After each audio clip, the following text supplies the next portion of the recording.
C'était quoi les questions? Peut-être commencer par la Ligue, raconter l'histoire de la Ligue. Ouais, ok. Voilà. Du coup, on était à l'époque sur Paris. Il y avait vraiment un milieu slam dans l'Est parisien. Et puis 2004, 2006, c'est un peu l'explosion du slam dans toute la France. Plein d'associations se créent, plein de collectifs et plein de slammers s'y mettent. Et nous, slammers voyageurs premiers, on est parti voir tout ça. Et puis on s'est dit, waouh, super, c'est en train vraiment de germer partout. Et puis du coup, on s'est rendu très vite compte qu'il n'y avait pas de lien entre tous ces gens. La Ligue, c'est du lien. Donc on a appelé des slammers qui étaient engagés en 2008 dans le mouvement pour faire un truc collectif, créer une entité collective dès le départ. Donc on s'est retrouvés à 8. 7 autour de la table, exactement. Ouais. Et on a été 6 cofondateurs. Donc en 2008, le temps de rédiger les statuts et tout. On a du coup déposé les statuts de l'association exactement en juin 2009 et on a fait le lancement officiel en septembre 2009. On a ouvert aux adhésions et à partir de ce moment-là, en fait, à chaque fois qu'une association adhérait au réseau, on allait la rencontrer sur son terrain pour faire une soirée de lancement de la X-Slam de France. Donc on a fait 16 soirée de lancement entre 2009 et 2010 dans toute la France, y compris à La Réunion. Et ça a été à chaque fois des rencontres, de l'échange, des slammers qui se déplaçaient eux aussi de toute la France pour venir à ces soirées de lancement. Alors on en a eu à Marseille, à Bordeaux, à Poitiers, à Tours, à Reims, à Strasbourg, à Brest, à Rennes. L'idée, c'était de mettre le mouvement slam en réseau. Voilà. Après. C'était de mettre le réseau en mouvement. Et de mettre après le réseau en mouvement. Et la Ligue est soutenue par quelqu'un comme Mark Smith, par exemple, puisqu'il retrouve en fait les valeurs fondamentales de la pratique du slam dans ce que la Ligue défend. La Ligue défend une pratique avec des valeurs fortes. On a posé le postulat de la Ligue sur des valeurs, pas sur une façon de faire, pas sur une façon de pratiquer, pas sur une façon d'organiser, etc.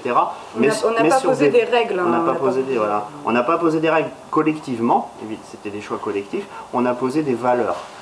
Des valeurs pour que du coup les gens ils puissent se retrouver dans des valeurs, ils puissent y venir, ils puissent partager ces valeurs-là dans leur pratique. Après, ceux qui se retrouvent dans les valeurs que porte la Ligue, peuvent rejoindre la Ligue. Ceux qui ne se retrouvent pas dans les valeurs que porte la Ligue, c'est pas grave. Des raisons pour lesquelles on a fondé la Ligue aussi, c'était qu'en 2008, et donc un peu avant 2008, il y avait une espèce de fracture dans le mouvement slam entre ceux qui pratiquaient le tournoi et ceux qui pratiquaient la scène ouverte. Nous, on a dit avec la X-Slam de France qu'on reconnaissait les scènes ouvertes comme les tournois faisant partie du mouvement slam. Donc ça, c'était un point important. On parle de créer des liens, on parle aussi d'essayer de rassembler autour de la pratique, de rassembler aussi des gens qui peuvent se sentir divisés pour des raisons stupides.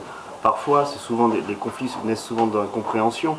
Alors du coup, mettre des mots comme des valeurs, mettre des choses très claires comme ça aussi, c'était juste essayer de faire un petit peu le ménage et se dire bon en fait les gars quoi, le principal de tout ça c'est ce qu'on fait, ça tient sur les mêmes fils quoi, c'est les mêmes choses, que tu utilises les notes, que tu utilises pas les notes, on fait pratiquement tous la même chose, on vient tous du même mouvement, on vient tous de la même envie, de la même dynamique quoi. Donc bon, on va pas se faire la guerre, c'est con, le mouvement est en train de naître, faut qu'au contraire on essaye de se rassembler autour des choses fondamentales de la pratique qui à notre sens sont plus des valeurs que des règles.